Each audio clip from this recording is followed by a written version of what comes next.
마태복음 9장 9절에서 13절까지의 말씀 우리 한 절씩 교독하겠습니다. 예수께서 그곳을 떠나 지나가시다가 마테라 하는 사람이 세관에 앉아 있는 것을 보시고 이르시되 나를 따르라 하시니 일어나 따르니라. 예수께서 마태의 집에서 앉아 음식을 잡수실 때 많은 세리와 죄인들이 와서 예수와 그의 제자들과 함께 앉았더니 바리새인들이 보고 그의 제자들에게 이르되 어찌하여 너희 선생은 세리와 죄인들과 함께 잡수시느냐. 예수께서 들으시고 이르시되 건강한 자에게는 의사가 쓸데없고 병든 자에게라야 쓸데있느니라. 함께 읽겠습니다. 너희는 가서 내가 긍휼을 원하고 제사를 원하지 아니하노라 하신 뜻이 무엇인지 배우라. 나는 의인을 부르러 온 것이 아니요 죄인을 부르러 왔노라 하시니라. 아멘. 마태복음의 말씀을 통해서 예수님께서는 지금껏 수많은 귀신들을 쫓아내셨고 또 많은 병자들을 고쳐주셨습니다. 예수님이 이런 놀라운 이적들을 많이 행하신 데에는 매우 중요한 한 가지 이유가 있었습니다. 그것은 사람들로 하여금 예수님에 대해 예수님은 과연 누구이신가? 예수님에 대해 바르게 깨달아 알도록 하시기 위해서였다는 것이죠. 첫 번째는 예수님께서 눈에 보이는 세상을 다스릴 권능을 가지셨다라고 하는 사실이었습니다. 그리고 두 번째는 예수님께서 눈에 보이지 않는 영적인 세상 또한 다스리시는 권능을 가지고 계신다라고 하는 사실이었죠. 그리고 지난 주일에 들었던 세 번째는 예수님이 중풍병자를 향하여 내가 죄 사함을 받았느니라 하고 말씀하시며 자신에게 죄를 사하는 권능이 있다는 것을 우리에게 가르쳐 주셨습니다.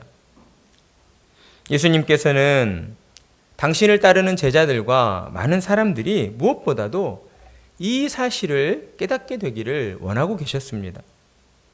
그리고 그 중에서도 예수님에게 죄를 용서해 주시는 죄사함의 권능이 있음을 깨달아 알게 되기를 원하셨습니다. 하지만 사람들은 여전히 눈에 보여지는 그 이적들에 대해서만 관심이 있었습니다. 예수님이 누구이신가, 예수님은 어디로부터 오셨는가에 대해서는 궁금해하지 않았던 것이죠.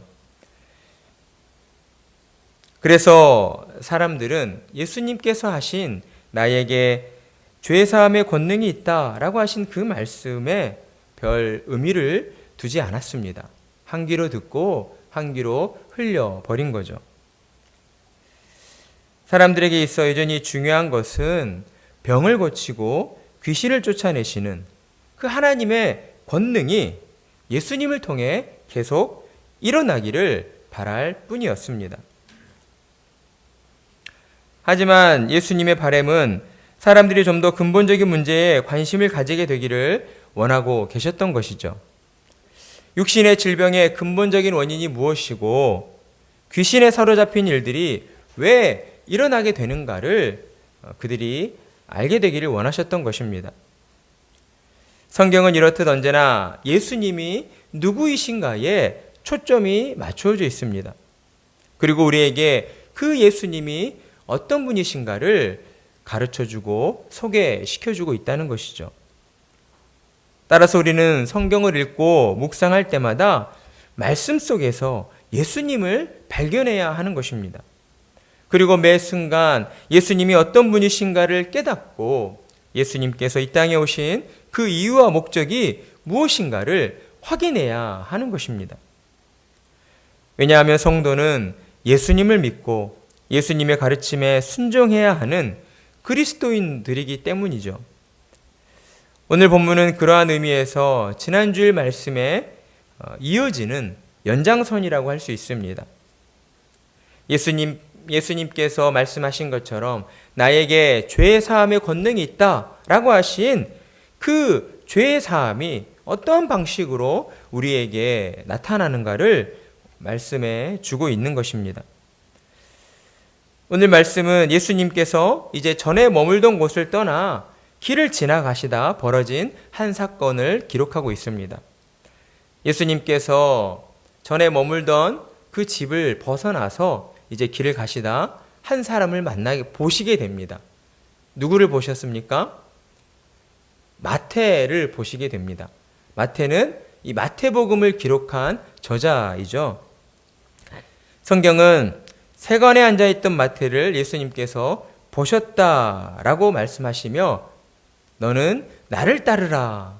마태를 제자로 부르신 사건을 우리에게 보여주고 있습니다.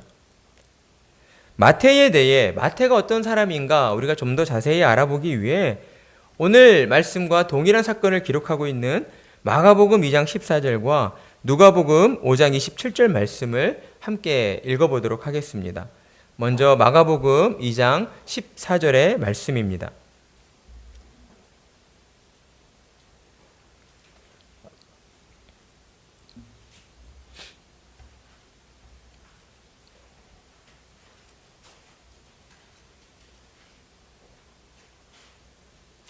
마가복음 2장 14절 말씀입니다. 함께 읽겠습니다. 시작. 또 지나가시다가 알페오의 아들 레위가 세관에 앉아있는 것을 보시고 그에게 이르시되 나를 따르라 하시니 일어나 따르니라. 마태복음에는 기록되어 있지 않지만 지금 마가복음에서는 세관에 앉아있는 마태를 가리켜서 알페오의 아들 레위라고 표현하고 있다는 것이죠. 그리고 누가복음 5장 27절은 그 후에 예수께서 나가사 레위라 하는 세리가 세관에 앉아있는 것을 보시고 나를 따르라 하시니, 기록된 말씀이 조금씩 다르지만 분명 동일한 사건을 기록하고 있고 그리고 각 저자에 따라서 마태를 표현하고 있는 그 표현의 내용들이 조금씩 다르다는 것을 우리는 알 수 있습니다. 따라서 종합해보면 마태는 알페오의 아들이었고 마태의 또 다른 이름은 레위였다라고 하는 것을 알 수 있습니다. 그리고 그의 직업은 세관에서 세금을 걷는 세리였다라고 하는 것을 알 수 있죠. 우리는 마태의 직업이 세리였다는 사실을 통해서 한 가지 사실을 유추해 볼 수 있습니다. 당시 그가 같은 동족이었던 유대인들로부터 어떤 취급을 당해 왔는지 우리는 그 사실을 짐작해 볼 수가 있는 것이죠. 왜냐하면 당시 이스라엘은 로마의 속국이었습니다. 로마의 지배를 받고 있었어요. 그래서 로마에서는 이제 정치적으로, 행정적으로, 군사적으로 각 속국들을 다스리면서 세금을 걷었는데 그 세금을 효율적으로 거둘 수 있도록 하기 위해서 로마에 있는 로마 시민을 보내지 아니하고 그 지역 중에 한 관료를 이제 세금을 걷는 세리의 자리에 앉혔습니다. 그리고 그를 통해서 유대인들로부터 세금을 걷게 했던 것이죠. 그래서 유대인들이 볼 때에 마태는 어떤 사람일까요? 동족을 배신한 배신자라고 할 수 있습니다. 그리고 유대인들이 신앙의 눈으로 바라볼 때에 마태는 하나님의 언약 백성인 이스라엘을 배신했기 때문에 그는 곧 하나님을 배신한, 하나님께 저주받은 죄인이다라고 하는 그런 인식으로 바라보게 된 것입니다. 그래서 유대인들은 죄인으로 여겼던 그 세리들을 가까이 하지 않았습니다. 그들에게 어떤 말도 건네지 않았어요. 왜 그랬습니까?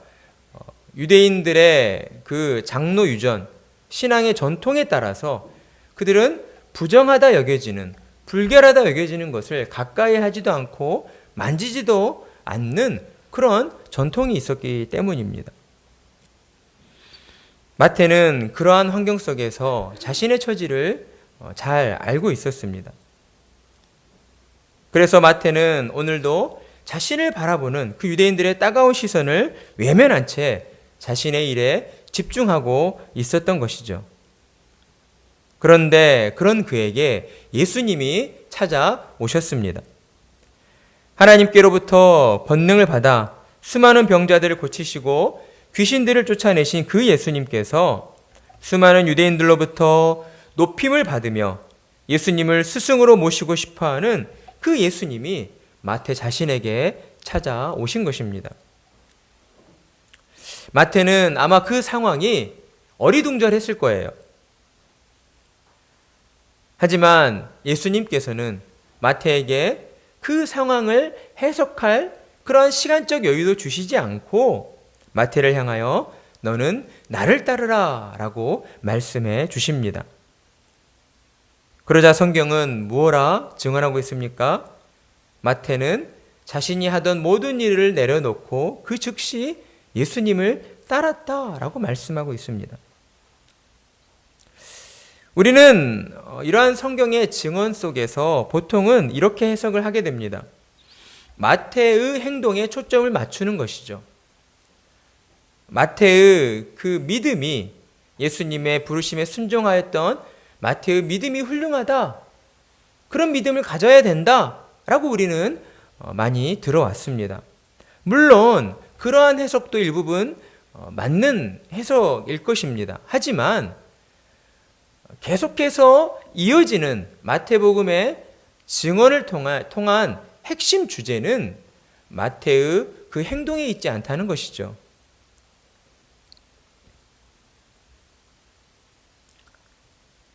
우리는 마태의 행동이 아니라 마태를 누가 부르셨는가, 마태에게 지금 찾아온 분이 누구이신가에 초점을 맞춰야 하는 것입니다. 예수님이 먼저 마태에게 찾아오셨습니다. 그리고 예수님이 먼저 마태를 부르셨습니다. 이것을 두고 칼빈의 개혁주의 5대 교리에서 이것을 하나님의 불가항력적인 은혜이다라고 정의해 놓고 있습니다. 쉽게 말하면 하나님께서 우리에게 은혜를 베풀어 주실 때에 우리는 하나님의 은혜를 거부할 수도 없고 그 하나님의 은혜 앞에서 저항할 수도 없다라는 것입니다. 사람의 힘과 능력으로 하나님께서 베풀어 주시겠다고 하신 그 은혜를 막아설 수 없다는 거죠. 그러한 교리적인 이해를 바탕으로 오늘 마태의 행동을 해석해 본다면 마태가 신앙이 좋아서가 아니죠. 마태가 믿음이 좋아서 예수님의 부르심에 즉각적으로 반응한 것이 아니라는 것을 우리는 분명히 알 수가 있는 것입니다. 거부할 수 없는 은혜. 인간의 의지와 인간의 힘과 인간의 능력으로 어떻게 해볼 수 없는 그 하나님의 은혜가 임했기 때문에 마태는 자신의 직업이었던 그 일들을 내려놓고 예수님을 따르게 되었던 것입니다. 예수님을 통하여 하나님의 은혜가 임하자 마태는 새로운 사람으로 거듭나게 된 것입니다. 자신의 환경은 변하지 않았어요. 자신은 여전히 동족인 유대인들로부터 손가락질 당하는 그러한 저주받은 인생일 뿐입니다. 하지만 마태는 자신을 바라보는 그러한 유대인들의 눈빛에 아랑곳하지 않고 이제 예수님만을 바라보며 따라가는 자로 거듭나게 된 것입니다. 그의 내면이 변화된 것이죠. 마태는 지금껏 세리의 일을 하면서 부족하지 않을 만큼의 많은 돈을 벌었을 것입니다. 하지만 그의 마음은 채워지지 않았어요. 세상의 좋은 것들을 아무리 많이 가져도 그의 마음 가운데에는 채워지지 않는 공허함이 있었다는 것이죠. 하지만 예수님의 부르심 앞에서 그의 영혼은 한순간 세상이 줄 수 없는 것으로 가득 채워지는 충만함을 느끼게 된 것입니다. 예수님의 부르심에 따라 예수님을 따라 걸어가는 그의 발걸음에는 분명 이전에 느껴보지 못하였고 이전에 경험해 보지 못하였던 그런 기쁨과 감사가 넘쳐 흐르고 있었습니다. 예수님으로 인하여 충만함의 기쁨을 누리게 된 마태는 누가복음 5장 29절에서 증언하고 있듯이 예수님을 위하여 큰 잔치를 벌이게 됩니다. 그러자 오늘 마태복음에서 기록하고 있는 것처럼 세리와 죄인들도 그 잔치에 참석하여서 예수님과 제자들과 함께 앉아 식사를 하게 됩니다. 그런데 곁에서 지켜보고 있던 한 불청객이 있습니다. 누구입니까? 바리새인들입니다. 그들은 어떻게 해서든 예수님의 트집을 잡아서 사람들이 예수님을 쫓아다니는 그런 일들을 하지 못하도록 하고 싶어 했습니다. 아직까지 예수님을 죽여야 되겠다 이런 마음을 품진 않았어요. 왜냐하면 아직 예수님께서 안식일을 범하는 그런 일들을 행하고 계시진 않았기 때문이죠. 그래서 바리새인들은 새롭게 떠오르는 어떠한 뭐랄까요, 그 당시에 어떤 시선으로 본다면 어떤 신흥 종교 세력, 바리새인의 입장 관점으로 봤을 때 예수님은 혹시 이단이 아닐까? 뭐 이런 관점으로 바리새인들은 예수님을 바라보고 있었겠죠. 그래서 예수님을 따르는 저 수많은 무리들, 예수님이 분명히 이적들을 보여주고 있는데 그 이적은 하나님께로부터 온 것이 아닐 거야. 그런 의심을 가지고 계속 트집을 잡으려고 했던 것입니다. 그런 상황 속에서 바리새인들은 기회를 포착한 거죠. 예수님께서 유대인들의 전통에 따라서 어때요? 부정하다 여겨지는 죄인들과 함께 식사를 해서는 안 되거든요. 그런데 예수님께서 당시 유대인들이 부정하다 여기는 세리들 그리고 세상 사람들로부터 천대받는 직업을 가지고 있는 그런 많은 사람들과 함께 둘러앉아 식사를 하고 계신 모습을 보게 된 것입니다. 그래서 바리새인들은 예수님의 제자들을 향하여 너희 선생은 어찌하여 유대인들의 전통에 따르지 않고 부정하다 여기는 세리와 죄인들과 함께 식사를 하고 계시느냐라고 비난을 하게 된 것이죠. 바리새인들의 말을 듣고 계셨던 예수님께서는 그들을 향하여 참으로 놀라운 말씀을 들려주십니다. 우리 12절의 말씀을 함께 읽겠습니다. 시작. 예수께서 들으시고 이르시되 건강한 자에게는 의사가 쓸데없고 병든 자에게라야 쓸데있느니라. 아멘. 예수님은 비유로 말씀을 들려주신 것이죠. 그런데 이 비유의 말씀은 너무나 명쾌한 말씀이라고 할 수 있습니다. 누가 읽어보아도 쉽게 이해가 되는 말씀이잖아요. 정말 말 그대로 누가 의사를 찾아갑니까? 어떤 사람에게 의사가 필요합니까? 아픈 사람이죠. 아픈 사람에게 의사가 필요하고 아픈 사람이 의사를 찾아가게 되어 있습니다. 건강한 사람에게는 의사라고 하는 존재가 필요하지 않는 것이죠. 예수님께서는 비유의 말씀을 통해서 예수님 자신이 의사가 되어 이 땅 가운데 병든 자들을 위하여 찾아왔다라고 하는 것을 말씀해 주신 것입니다. 그리고 이러한 비유의 말씀을 더욱 분명하게 우리에게 풀어서 말씀해 주십니다. 13절의 말씀을 우리 함께 읽어보겠습니다. 시작. 너희는 가서 내가 긍휼을 원하고 제사를 원하지 아니하노라 하신 뜻이 무엇인지 배우라. 나는 의인을 부르러 온 것이 아니요 죄인을 부르러 왔노라 하시니라. 아멘. 12절에서 비유로 말씀하신 의사는 누구입니까? 예수님이시죠. 그리고 12절 말씀에서 병든 자는 곧 누구를 가리킨다고 할 수 있습니까? 죄인을 가리킨다라고 할 수가 있습니다. 바리새인들을 향한 예수님의 이와 같은 대답은 너무나 기막힌 대답이었다라고 할 수 있습니다. 무엇보다도 예수님께서 하신 이 말씀은 당시에 수많은 사람들, 온 시대를 통틀어서 이 땅을 살아가는 모든 사람들을 위로하시는 위로의 말씀이라고 할 수 있을 것입니다. 정말 우리의 마음을 시원케 해주시는 말씀인 것이죠. 그리고 또한 예수님께서는 이 말씀을 통해서 지금껏 유대인들과 바리새인들이 잘못 이해해왔던 의인과 죄인에 대한 개념을 새롭게 바꾸어 주십니다.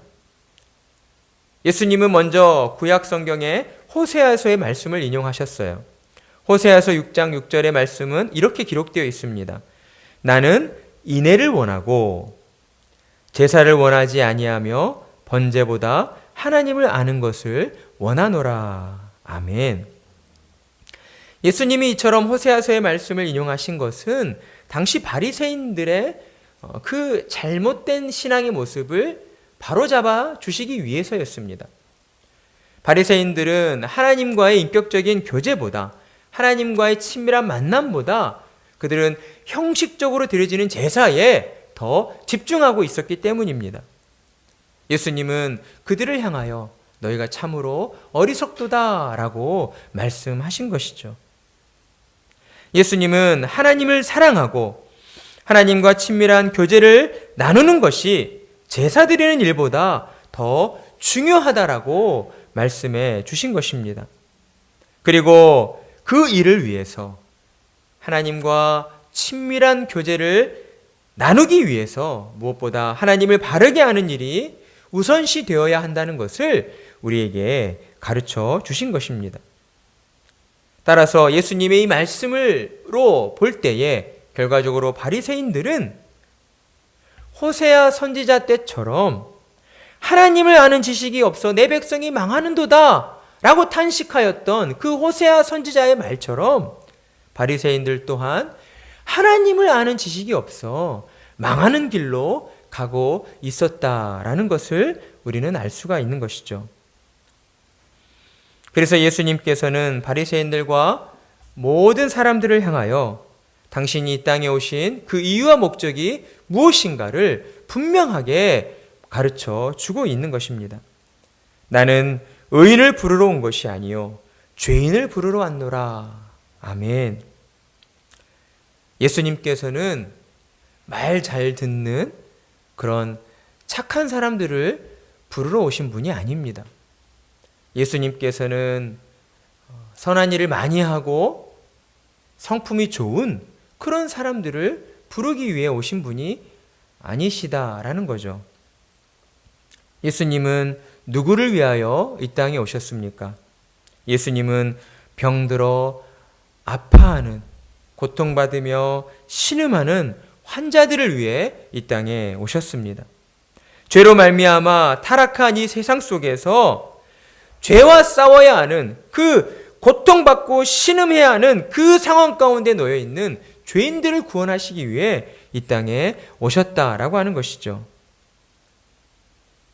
예수님의 이와 같은 선포는 마태와 같이 당시 유대인들로부터 불결하다 여겨지고 저주받은 죄인으로 취급받아 왔던 수많은 사람들에게 큰 위로와 희망을 주시는 한 줄기 빛과도 같은 말씀이었던 것입니다. 지금까지 사람들의 냉대와 사회적 비난 속에서 정말 어디에서도 맘 편히 지낼 수 없었던 그들에게 예수님은 그늘이 되어주셨고 그들을 품어주셨고 그들의 마음 가운데에 진정한 자유와 해방감을 맛보게 해 주셨던 것입니다.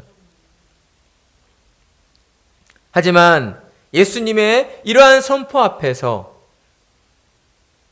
마태와 달리 바리새인들은 예수님의 말씀을 들으면서 그들 스스로를 더욱 의롭다 여겼을 것입니다. 그리고 이전보다 더 강한 어조로, 속으로 했겠지만 더 강한 어조로 마태와 죄인들을 정죄했을 것입니다. 따라서 예수님께서 나는 의인을 부르러 온 것이 아니요 죄인을 부르러 왔노라 하신 이 말씀에는 하나님 앞에서 누가 의인이고 누가 죄인인가를 드러내 주신, 가르쳐 주신 말씀이라고 할 수 있습니다. 사랑하는 성도 여러분, 하나님 앞에 누가 죄인입니까? 하나님 앞에서 자신이 죄인임을 깨닫는 자가 곧 죄인입니다. 그렇다면 하나님 앞에서 누가 의인입니까? 하나님 앞에서 자신이 죄인임을 깨닫고 자신의 죄를 뉘우치고 회개하는 자가 의인이다라는 것입니다. 그러니까 예수님은 자신이 하나님 앞에서 죄인임을 깨닫지 못하고 회개하지 않는 자는 하나님께서 베풀어 주시는 구원의 은혜를 받을 수 없다는 것을 우리에게 가르쳐 주신 것이죠. 예수님은 세상을 향하여 나는 죄인을 부르러 왔노라 하고 말씀하시며 하나님께로부터 스스로 죄인임을 인정하는 자만이 하나님께 은혜를 받아 의인이 될 수 있다는 것을 우리에게 가르쳐 주신 것입니다. 오늘 말씀은 우리에게 다음과 같은 세 가지 교훈을 남겨주고 있습니다. 첫째, 예수님은 의인이 아니라 죄인을 부르러 오셨다라고 하는 사실입니다. 그렇습니다. 예수님은 죄인을 부르기 위해 이 땅에 오셨습니다. 그리고 그 죄인들을 구원하시기 위해 자신의 몸을 십자가 위에서 찢으셨고 우리에게 모든 것을 내어주셨습니다. 그렇기 때문에 우리는 어느 순간에도 예수님을 바라보고 예수님을 믿고 의지할 수가 있는 것입니다. 예수님 앞에 나설 수가 있다는 것이죠. 혹여 우리가 작은 실수로 넘어졌을지라도 우리를 위하여 십자가 위에 못 박혀주신 그 예수님을 믿고 의지하여서 예수님 때문에 다시 하나님을 향하여 한 걸음 한 걸음 나아갈 수가 있는 것입니다. 우리는 어느 때라도 예수님께서 나와 같은 죄인을 구원하시기 위해 이 땅에 오셨다라고 하는 사실을 늘 기억하는 성도들이 되어야 할 것입니다. 그리고 두 번째 교훈은 하나님께서는 제사보다 하나님과의 친밀한 만남을 더 원하신다라고 하는 사실입니다. 구약시대의 제사는 오늘날 주일로 모여 예배드리는 예배로 변화되어졌습니다. 두 번째 교훈을 잘못 해석하면 교회로 모여서 예배드리는 일이 불필요하다라고 생각하실지도 모릅니다. 하지만 하나님께서 성경을 통해 우리에게 교훈하시는 말씀은 모이는 것이 의미 없다, 이것을 말씀하시는 것이 아니라 교회로 모여서 하나님 앞에 예배 드릴 때에 우선적으로 전제되어야 하는 것은 우리 속에 있는 마음이다라고 하는 것입니다. 하나님을 사랑하는 마음 없이 드려지는 예배를 하나님은 받지 않으십니다. 하나님을 향한 간절한 마음 없이 그저 입술로만 하나님을 찬양하고 입술로만 하나님께 예배 드리는 것은 하나님께 합당한 예배가 될 수 없다는 것이죠. 그러니 우리는 언제라도 하나님 앞에 나와 예배 드릴 때에 우리의 마음의 상태를 점검해 봐야 하는 것입니다. 어제까지 하다가 미처 다 하지 못한 일들이 남아있는데 갑자기 예배드리다 세탁기 안에 빨래해야 될 빨래가 산더미같이 쌓여져 있는데 우리가 하나님 앞에 더 간절한 마음으로 집중하고 있지 않기 때문에 사단의 공격을 통하여 그런 세상적인 생각들이 떠오르게 되는 거예요. 하나님 앞에 우리 자신을 더 낮추시고 정말 이 시간 예배를 드릴 때에 하나님 저를 만나 주십시오. 저의 굳어져 버린 이 마음 가운데에 하나님 단비를 내려주시고 제 마음이 세상의 일들로 흔들리지 아니하고 하나님의 말씀 안에서 늘 평강을 누리고 늘 기쁨과 감사를 누리는 저의 심령이 되게 해 주시옵소서. 그런 간절한 마음으로 하나님을 찾고 나올 때에 우리는 하나님께서 만나주시는 그 은혜를 누리게 되는 것입니다. 예수님께서 마태를 부르시고 마태를 만나주셨던 것처럼 하나님의 불가항력적인 은혜가 우리 가운데에 임할 때에 우리의 모든 문제가 눈 녹듯 녹아지게 되는 것입니다. 마태도 그러하지 않았습니까? 여전히 그를 바라보는 유대인들의 시선은 곱지 않았어요. 죄인이었고 저주받은 자였고 불결한 자였습니다. 하지만 거부할 수 없는 하나님의 은혜가 그의 심령 가운데 임하자 세상의 모든 것들이 아무것도 아닌 게 되어버린 거예요. 우리는 그런 의식을 가지고 살아야 합니다. 세상 어떤 사람들이 우리를 향하여 손가락질하고 비난할지라도 조롱할지라도 하나님이 나에게 은혜를 부어주셨고 하나님이 나를 하나님의 백성 삼아 주셨다라고 하는 그 믿음 안에서 우리는 늘 평강을 잃지 않고 자유함을 누려야 하는 것입니다. 날마다 하나님을 향한 사랑의 마음을 가지고 하나님과 더욱 친밀한 교제를 나누시는 우리 성도님들 되시기를 축복합니다. 그리고 세 번째 교훈은 하나님과 이러한 친밀한 만남을 위하여 제사보다 먼저 우선적으로 우리가 중요하게 여겨야 할 것은 하나님을 바로 알아가는 일이어야 한다는 것입니다.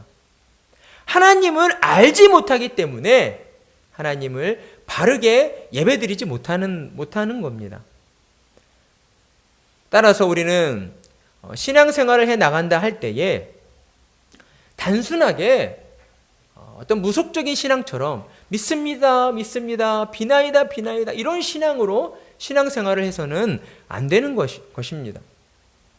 하나님께서 성경을 통해 우리에게 계시해 주신 하나님의 뜻을 우리가 성경을 읽고 묵상하고 공부하면서 우리 머릿속에 더 채워가야 하는 거예요. 우리가 이 땅을 살아가면서 삶의 지혜를 어떻게 알게 되는 것입니까? 세상적인 지식과 학문을 통해서 그리고 우리가 이 땅을 살아가는 그 경험을 통해서 배우게 되잖아요. 배우는 일이 없이 우리가 하나님을 잘 섬길 수 없는 것입니다. 그래서 예수님께서도 유대인들을 향하여 내가 긍휼을 원하고 제사를 원하지 아니하노라 하신 뜻이 무엇인지 배우라 라고 말씀하신 것입니다. 그들을 향하여 너희가 믿음이 없다 이렇게 말씀하신 것이 아니에요. 배우지 않았기 때문에 하나님을 아는 지식이 없어서 나를 바르게 예배하지 못하고 있고 그로 인하여 너희의 영혼이 망해가고 있다. 그것을 가르쳐 주신 것이다 라는 거죠. 따라서 우리는 신앙생활을 해 나갈 때에 하나님을 알고 배워가는 그 일에 우리가 더 많이 집중해야 한다는 것을 늘 기억해야 합니다. 성경책을 가까이 하셔야 해요. 이 성경책을 두껍기 때문에 가지고 다니면서 볼 수 없다면 이 작은 이 각 권별로 나눠져 있는 신약 성경 마태복음 하나, 요한복음 하나 이런 말씀이라도 가지고 다니면서 우리가 수시로 봐야 합니다. 그것도 어렵다면 이제 내용별로 분류를 해놓은 말씀 카드 이런 말씀 카드들을 우리가 가지고 다니면서 때때로 그 말씀을 읽고 묵상할 필요가 있다는 것이죠. 그리고 또 다른 방법으로는 이제 우리가 코로나 사태가 지나고 나면 새벽 기도회를 진행하게 될 텐데 이제 매일 성경이든 그런 큐티 책자를 통해서 매일매일 우리에게 주신 말씀을 가지고 늘 우리의 심령을 점검해 볼 필요가 있습니다. 그리고 또 우리가 함께 지금 나누고 있는 성경 읽기 질문지를 통해서도 그러한 일들을 우리가 해나갈 수 있는 것이죠. 하나님 앞에 나와 제사 드리는 일 이전에 우리가 얼마나 하나님을 바르게 알고 있는가를 늘 점검해 보면서 하나님을 더 많이 알아가는 일들에 힘쓰는 우리가 되어야 하는 것입니다. 이러한 일들을 통해서 우리는 매일의 생활 속에 하나님의 은혜를 누리고 경험하며 살아갈 수가 있는 것입니다. 오늘 우리에게 주신 이 세 가지 교훈, 예수님께서는 의인이 아니라 죄인을 부르기 위해 오셨다. 그리고 하나님께서는 제사보다 하나님과의 친밀한 만남을 더 원하고 계신다. 그리고 하나님과의 친밀한 만남을 위해서 우리가 정말 중요하게 여겨야 할 것은 하나님을 바르게 알아가는 일, 성경을 통해 하나님을 알아가는 그 일을 우리가 중요하게 여겨야 한다는 것을 우리 마음에 새기시고 각자의 삶 속에서 성경을 통하여 하나님의 뜻을 날마다 발견하시고 특별히 코로나19의 이 재난, 이 어려운 상황 속에서 정말 하나님의 말씀을 더욱 붙잡으시고 더 열심으로 하나님 앞에 나아가 기도하시는, 그래서 하나님이 주시는 평강 속에서 날마다 더 하나님을 찬양하며 나아가시는 우리 성도님들이 되시기를 간절한 마음으로 축원합니다.